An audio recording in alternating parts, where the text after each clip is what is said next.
Welcome to the podcast, Let the Prophet Speak. Today we continue with our study of Shmuel Aleph, the first book of Samuel. We are up to chapter 23. We completed at the end of chapter 22 with David on the run. David had now had a significant addition to his team of refugees. This was Eviatar, the Kohen, the sole survivor of the massacre that Saul perpetrated on the Kohanim, the priests of the city of Nov. So now David had a prophet, Gad. He had a high priest, Eviatar. He had men with him. He had his family taken care of.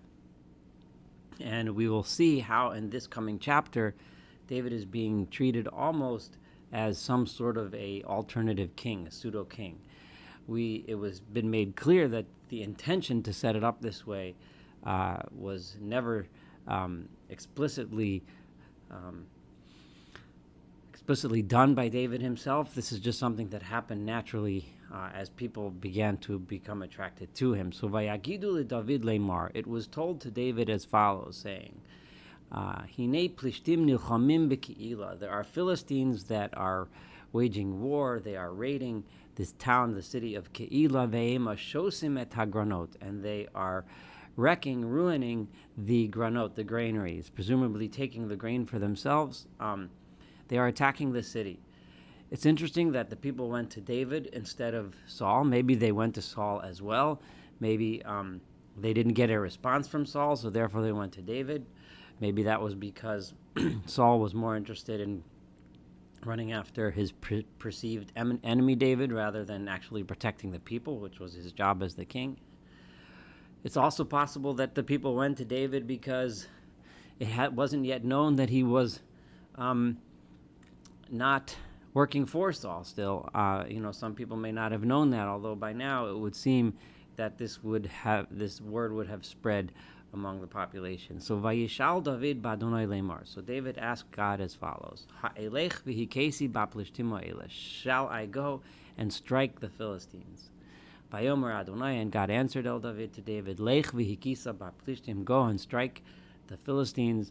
V'hoshato et Keila, and you will save the town of Keila. Why did David ask this time first? We never seen that he'd asked before. Presumably before, everything he had done was on the authority of the king, which was the king's job, and there was nothing for him to ask. However, now it's clear that he, should he start acting as if he was a king? Should he go ahead and do it? It seems clear, and we'll see as it is that when he says asking God, it refers asking through Eviatar, his Kohen, through the normal process of asking the priest to refer the question to the Urim V'Tumim, which was worn by the high priest. Vayomru Anshei David Elav, and the men of David, David's men, his warriors, said to him, Hine anachnu po b'Yehuda yireim. We are sitting here afraid for our own lives. V'afki nelech kihila. Now we should go and start saving other people's lives. We're busy trying to protect ourselves from getting killed, especially in light of Saul's recent massacre against the people of Nov who are innocent. We are not technically innocent because we are actually allied with you, unlike the people of Nov who weren't even allied with David and suffered for a alleged alliance. So we here need to protect our own lives. So we should go run to Keila el Ma'archot Pelishtim, against the Ma'archot, the forces, the armed forces of the Philistines. So in other words, they're an armed party. There's a lot of reasons why we shouldn't be there. Number one, we have to be worried about our own lives. Number two, can we go up against an organized army? How could that work? Vayosef o David l'shol b'Adonai. So David went again and asked God. Now, why didn't the people listen? Why couldn't David just say, well, God told me and said it was okay? If you recall, in the past, there were episodes where the people asked God, and because either it was asked inappropriately or for various other reasons, they got an answer and then they went and suffered. So So the people weren't so reassured by this asking the Urim V'Tumim thing. So Vayaneo Adonai, but this time God answered him again, Vayomer, and said as follows: Kum raid Ke'ilah, go ahead and go down to Ke'ilah and fight, Ki ani noten et plishtim biyadecha, because I will make sure that the Philistines fall into your hands. So here you have God giving him an extra guarantee, this time more explicit: you will win. Vayelach David v'anashav Ke'ilah. So now David and his supporters went to Ke'ilah. Vayilachim ba'plishtim, and they attacked and waged war against the Philistines. Vayinhag et miknehem, and he drove and he led their cattle away. Vayach bohem makah gedola, and he had a tremendous victory and struck the Philistines a great defeat. Vayosha David et yoshvei Ke'ilah, and David thus saved the residents of the town of Ke'ilah. So here we have David doing the king's job, despite the fact that he was, as of yet, not formally recognized, well, at least not publicly formally recognized as the king. And this is kind of a little flashback, and it happens to be, you should know, that at the time that Evyatar, and this was referred to in the last chapter, Evyatar, the son of Achimelech, ran to David to Ke'ilah.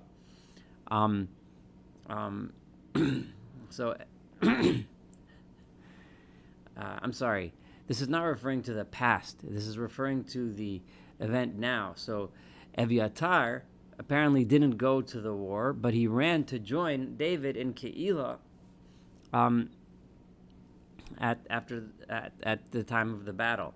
So when he ran to him, ephod yarad biyado, he brought with him the ephod, the cloak, the garment of which was used in worship, sometimes in cases where they were worshiping pagan gods, but over here it was used in the worship of God at the tabernacle, or in this case the temporary one. Vayugad l'Shaol, and it was told to Saul, Ki va David Ke'ilah.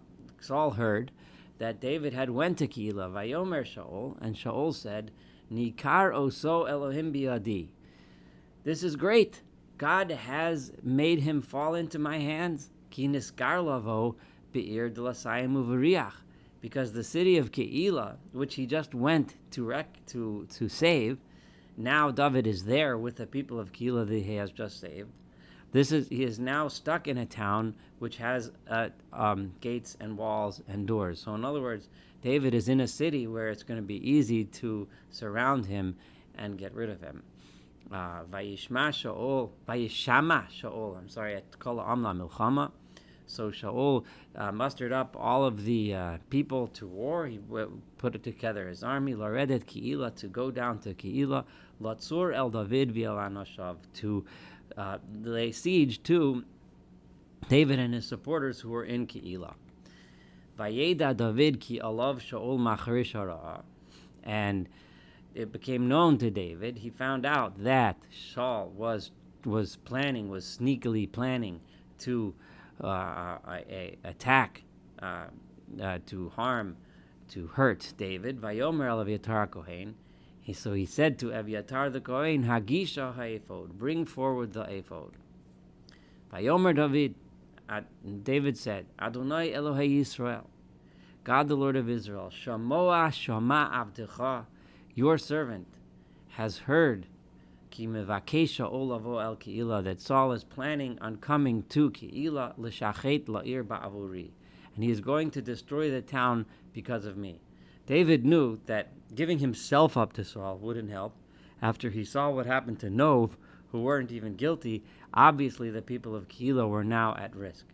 And clearly this is part of the reason why David asked the question of God in the first place. Should I go save Ke'ilah? Am I putting them at more risk by saving them than I am by leaving them alone? If I leave them alone, maybe Saul will get his act together and help them out.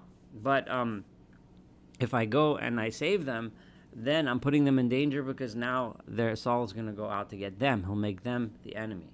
So hayaskiruni va'alei Ke'ilah v'yado. So the only action that the people of Ke'ilah had in this situation, the most obvious course that they could take would be that when Saul comes, they could hand over David and say, here, look, here's your guy. And this way they can potentially save themselves.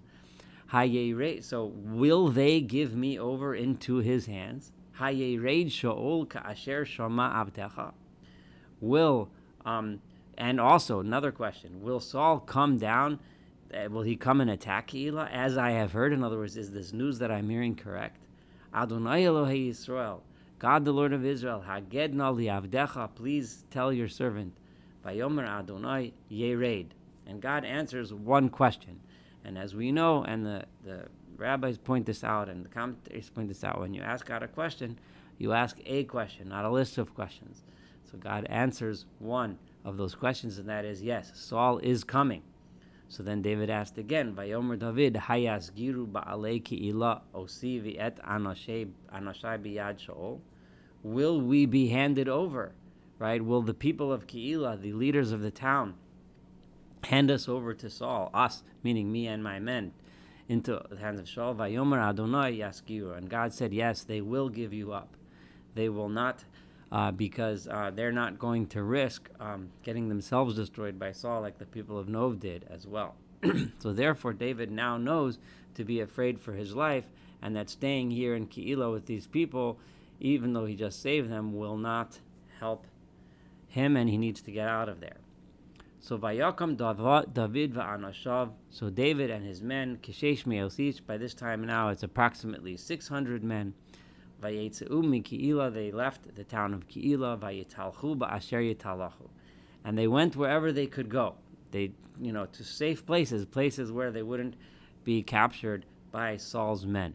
L'Shaol God, and it was then told to Saul, Ki nimlat David mi Keilah. By now, it is extremely well known.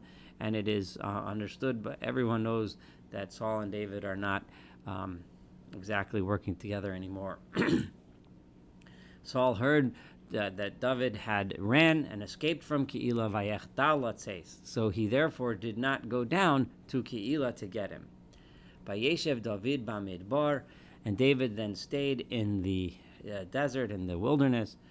Mitzados, but mitzados generally means high rocks. These are rock formations behind which he can hide and set up camp, which was somewhat safer. Vayeshev bahar b'midbar Zif, and he stayed on the mountain in the wilderness of Zif. Vayevaksheu Shaul kol hayomim, and Saul was constantly sending out search parties, searching the desert, searching the wilderness for David and his camp. But God did not allow Saul to find him, so David is being successful hiding with his supporters in the wilderness, going from hideout to hideout while Saul is searching him out. So he's not being successful. Vayera David, and Vayar David. Kiyatza Shaul v'akeshet nafsho, and David saw that Saul was coming out to search him out and to kill him. V'David b'midbar Zif b'chorsha, and David was at this point of time hiding somewhere within the Zif wilderness in Chorsha, in a place called Choresh. Now, this is where we'll stop today. At this point, the table is set. David and his camp are hiding. Saul and his supporters are searching for him. David has